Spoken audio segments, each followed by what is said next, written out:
तभी खर्चा होता है, अंजुमन सैयदान खुद्दाम ख्वाजा साहब के जो हैं वो देते हैं।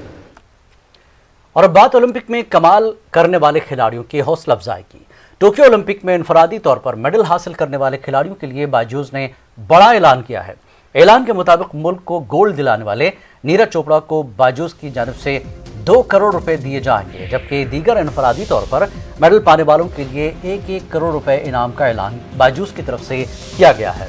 मतलब ये कि मीराबाई चानू, रवि कुमार देवजिया, लोलिना, पीवी सिंधु और बजरंग पुनिया के लिए 1-1 करोड़ का ऐलान किया गया है। आपको बता दें कि ओलंपिक में मेडल जीतने वाले खिलाड़ियों के लिए बायजूस की तरफ से सबसे पहले इनाम का ऐलान किया गया, क्योंकि बायजूस का मानना है कि मेडल से दुनिया भर में न सिर्फ हिंदुस्तान का नाम रोशन होगा, बल्कि मुल्क के दीगर खिलाड़ियों के हौसले भी बुलंद होंगे।